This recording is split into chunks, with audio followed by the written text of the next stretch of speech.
Hello, everybody. This is Gerald Celente, and it's Wednesday, September 21st, 2022.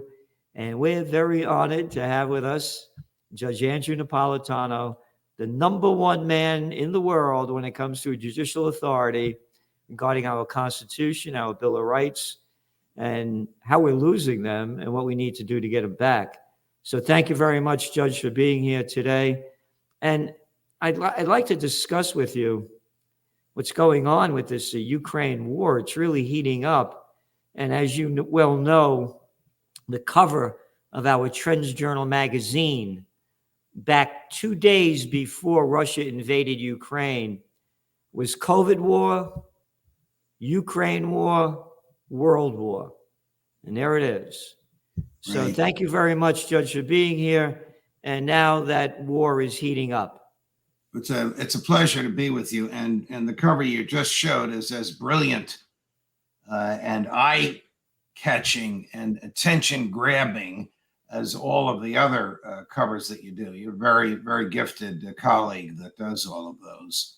But the war in Ukraine is taking a twist and a turn that nobody expected.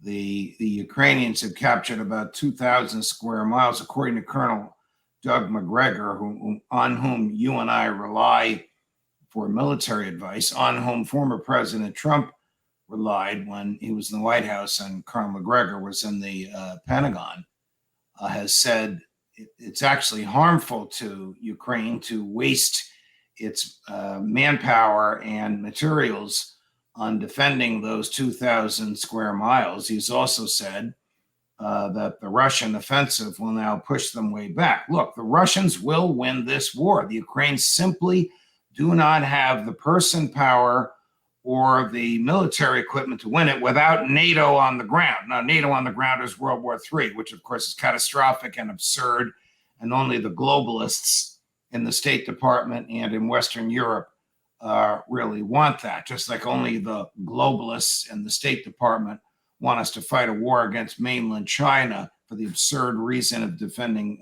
Taiwan. But back to Ukraine. Putin may be a butcher, but he has a far, far stronger military and bottomless pit of resources to hurl at the Ukraine than the Ukrainians do, and he'll ultimately prevail. That's McGregor, and that's our other colleague with whom you and I were privileged to share a stage at your rally for peace in July, Scott Ritter. So what is the American government doing? Prolonging and enhancing and increasing death, destruction, and agony in a fruitless, useless, from perspective of American national security, fruitless, useless war. Again and again and again. We did this in Vietnam. We did it in Afghanistan. You could probably count virtually every war we fought since World War II has been fruitless, useless, and not directly or even indirectly related to national security. And you left out murderous. Murderous. Absolutely. And when you call Putin a butcher, look at the butcher, the Bush butchers, Yes. George Bush Sr. and the little daddy's boy, the little moronic little clown, George W. Bush, mission accomplished Bush. We're going to get that guy, Osama bin Laden, quote, dead or alive, destroying Afghanistan for 20 years, killing over 1 million people in Iraq, costing us trillions and trillions of dollars. Arguably worse than his father, for the reasons you just articulated. Millions of deaths and millions of deaths and trillions of dollars for naught. For nothing. No, because daddy killed my dad, because Saddam tried to kill my daddy. Remember that one? Yep. That's the reason we invaded Iraq. That's the reason he and Colin Powell and George Tenet and all the characters that worked for George W. Persuaded the UN and the Congress to allow him to invade Iraq. And why did we invade Afghanistan? To deflect attention from his inability, George W.'s inability, to defend and protect the country on 9/11. Yep. No American was prosecuted because Nope. 9/11 happened on their watch. I don't want to get into the origins of 9/11. It was Saudi money, and Bush was shaking hands with and kissing some Saudi potentate at his ranch within weeks of this. That's right.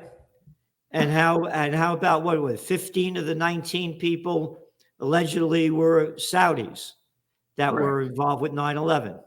Correct. And we still don't know where all the money came from because the government won't reveal what it knows. Even the plaintiffs who have sued the Saudi government, a case that is alive and well in Lower Manhattan, a case that's actually going to be tried, what they have discovered about Saudi money, they are prohibited from revealing to the public and to the press.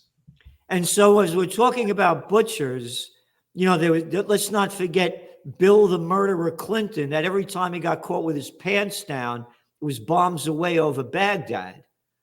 The Bill Clinton whose sanctions killed over 500,000 Iraqi children under the age of 5. And Madeline, not all that about which Madeleine Albright boasted as a cheap price to pay for democracy. Yep. What a despicable way to value human life of children as a cheap price. So as we keep talking about the butchers, he also gave us the Yugoslav war. And let's not forget the other butcher, the Nobel Peace of Crap Prize winner, Barack Obama. I want that guy Gaddafi out of there. Isn't Libya a wonderful place right now? Oh, and how many? I want that guy Assad must go in Syria. We've only killed, I think it's about 675,000 Syrians are dead and about 6 million refugees. So when we're talking about Ukraine war and how the media covers it day in and day out, they never did this with the murderous Obama wars, Bush wars, Clinton wars. And then there's the other clown character, as you brought up 9/11, Jimmy Carter, the guy that gave us Al-Qaeda when it was Mujahideen to beat Russia in Afghanistan. And that arrogant clown boy whose son now is like an ambassador, Brzezinski, and the hatred that he sold. We forgot about that. I've often wondered what it is about the psychology of presidents that they enjoy war and they enjoy killing.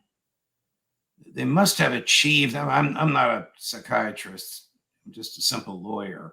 They must have achieved such great power and prestige in their lives, and it's not enough for them. They have to go another step and show how they can exercise it. I once wrote a piece which you liked called Why Presidents Kill, and I concluded because they can get away with it, because it shows the macho, powerful people that they are. All of this killing from, I'm not going to get into World War II. There were some legitimate reasons for being involved and some illegitimate reasons for being involved. But from Harry Truman to Joe Biden, all presidents have enjoyed killing without consequence because they knew they could get away with it. And you have just articulated the most dramatic and costly examples of that because of the numbers of people who have died. And all of this produced the blowback that we now call 9/11. And, there's another one too. And when you said about the mental condition of these people, they're mentally ill. Dwight D. Eisenhower, 5-star general, Supreme Commander of the Allied Forces, 2-term president, said any man seeking the office of president is either an egomaniac or crazy. That's a quote.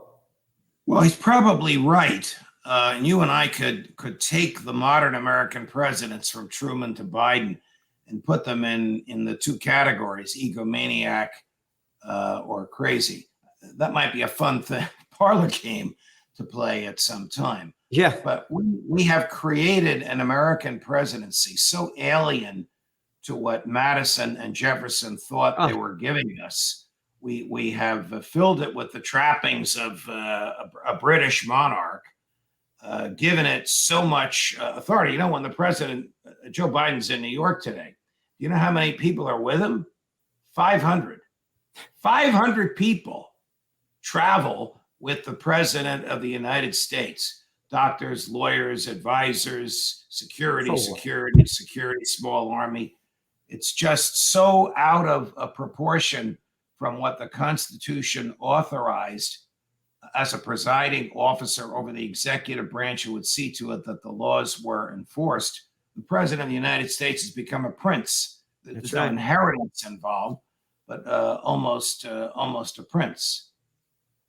Well, I would say a king. I mean, we just heard Clown Biden come out again on 60 Minutes. You mentioned Madeleine Albright, who said, yes, the price of 500,000 children was worth it, the death of them. She said that on 60 Minutes with Leslie Stahl. And then this past Sunday, we heard Biden bullshit that the pandemic is over. And as a matter of fact, it's the cover of our Trends Journal this week. You know, the stupidity of what is this guy, all of it, it proves that it had nothing to do with science. It's just political science. Correct. It's over when it starts, when the government says it starts. It's over when it says the government says it's over. The government lies and the government cheats and the government steals and the government kills and the government gets away with it. So the subtitle of your front cover is that the midterms are coming. Of course, the pandemic is over, or the government will tell us the pandemic is over. I don't think we ever had a pandemic, but of course the government is going to say it's over because it wants people to be happy about the government so that they'll go to the polls and vote for the Democrats. That's all. So again, it's not a prince, it's a king. They're in total charge. You had a little jerk like George W. Bush launch 2 major, costly, deadly, murderous wars. And you got a clown like Biden doing what he's doing. And then also he said that if China attacks Taiwan, that the United States will fight them. Right? He said that. There is no will amongst the American public for that. There are no votes in the Congress to support that. Regrettably, Congress has given the president power to deploy military troops for 2 90-day periods. It's called the War Powers Resolution. President Nixon vetoed it because he felt it crimped presidential style. In fact, it unleashes the president. It was passed over his veto, and now presidents have that power. So the bottom line is Joe Biden could send 100,000 troops and support material to Taiwan for 2 90-day periods, and there's nothing anybody in the United States could do about it. And this, of course, you being an expert in the field, this is against the Constitution. What is it? Absolutely against it. Absolutely against the Constitution. The Constitution, that only Congress has the right to vote to go to war? Madison could not have been clearer that the right to fight war and the right to declare war are inevitably and permanently separated. But when the Congress in 1973 gave Nixon this power, and again, he misread it. He thought it crimped his style. He felt the president could, like Lincoln, that the president could use all the troops he wanted, wherever and whenever he wanted, and didn't need congressional authorization. Congress said, no, it's only for 2 90-day periods. But Joe Biden could fight a 180-day war, and 100,000 American boys and girls could be slaughtered, and there's nothing the Congress or the American public can do about it. Now, so that is a state of affairs that became a king. Correct. They're in charge of our lives. Correct. I mean, that is a state of affairs nowhere countenanced in the Constitution. So now we're looking at the Ukraine war would have long been over if the United States and NATO did not send tens of billions of dollars in deadly weapons to keep the war going. Plus, Putin just came out in a speech, again, blaming the West for accelerating this and saying that NATO and the United States actually had, they're there running the war, basically. Putin's And correct. We have troops on the ground. They are out of uniform, which allows Biden to say, we don't have battle forces there.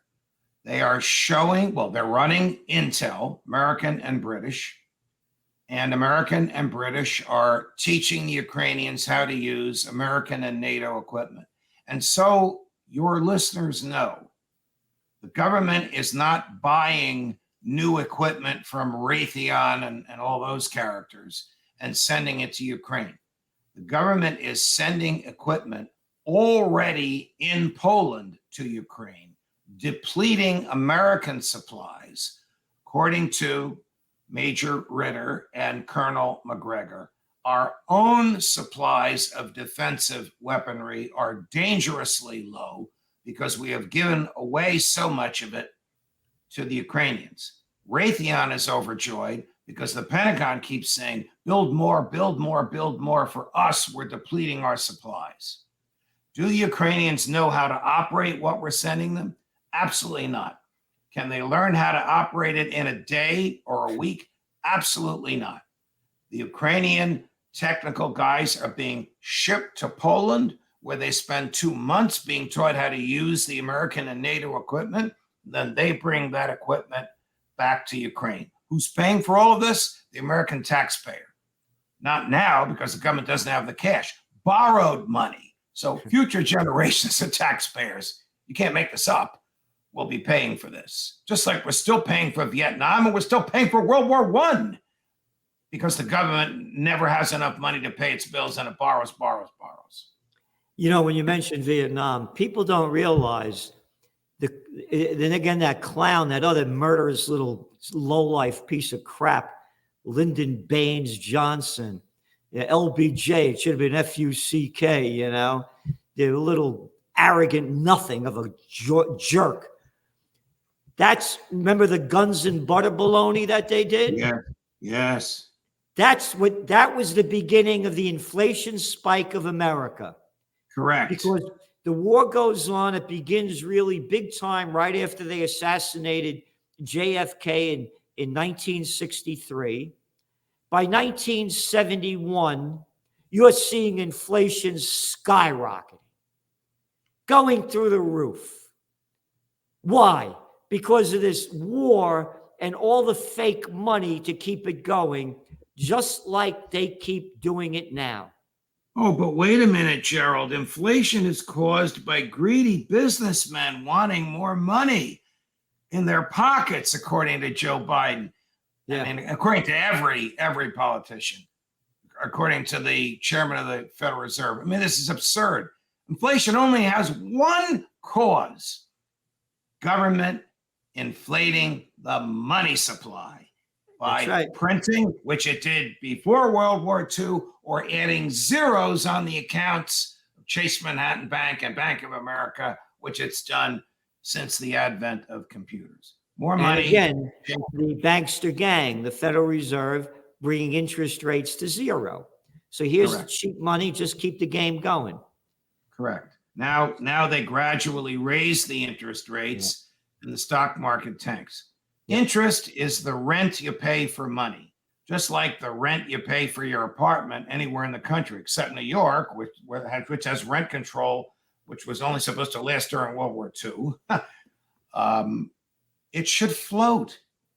It should float with supply and demand. Yep. It's none of the government's business what my bank charges me to borrow money. That's between my bank and me. Again, this is economics 101. I mean, this is so basic. These people are so absorbed in their own power, they think they can change the laws of economics and the laws of physics. Well, you just summed it up. They're absorbed in their power. And that's where we're at today. So now the power game is really heating up.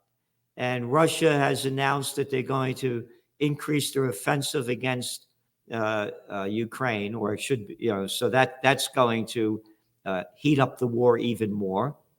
And we're in a very, very dangerous place, as I see it. Again, World War III has actually begun, and Putin is mentioning that as well. Yes. That they're involved in this war. This is not a proxy war. We're at war, and if we don't stop it, it's going to get much worse. And again, we must unite for peace, or else we're going to die for war. So everyone, please consider donating to Occupy Peace, occupypeace.com.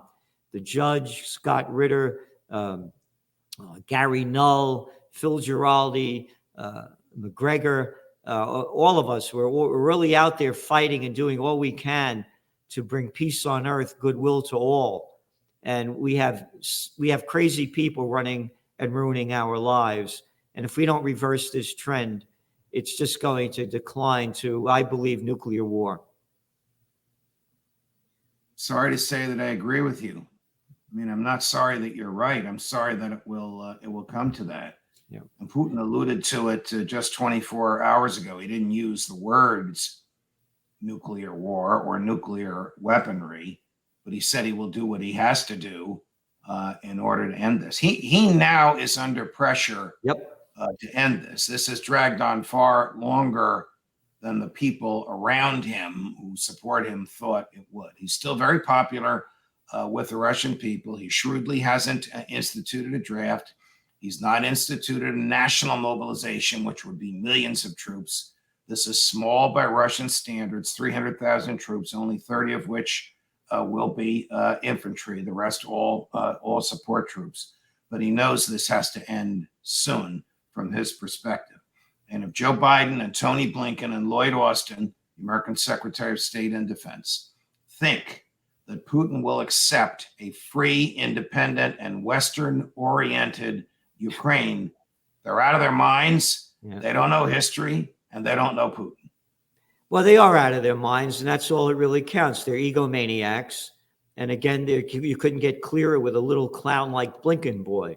Another daddy's boy. I went to Dalton. I went to Harvard. Another arrogant, warmongering little freak. There hasn't been a war that little clown didn't love of push and support, like Biden, the draft dodger Biden.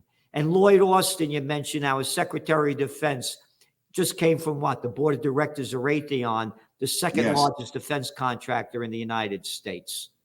Yes. So thank you very much. I don't know how this ends. I don't know how Joe Biden and even Republicans in the Congress who keep voting to send this money over there will fare when Russia wins. I just don't know how this ends. I wish it would end soon because it's causing needless death and destruction. Death of innocent Ukrainians, death of conscripted Russians, destruction of the American dollar. Oh, don't forget, too, the United States is sending, I think, $12 billion of weaponry to Taiwan. Our money. Yes. And weaponry to Jordan. Yes. Why does Congress vote for this? A, the intelligence community has dirt on Congress. B, the industrial complex in the United States has shrewdly placed its manufacturing plants throughout the country. So members of Congress know, they employ so many people in my congressional district. I better vote to buy more weapons from them. So it's a vicious cycle that just keeps going on and on and on. It probably won't end until the federal government collapses of its own weight. And people like Chuck Schumer will no longer be able to collect a salary because the dollars will be worthless. Yeah. Again, the dollar's only strong because the other currencies are going down so hard. Right. Yeah. So thank you, Judge. We'll see you next week. And remember, everybody, spread the word for peace. Occupy peace. Thank you, Judge. Pleasure.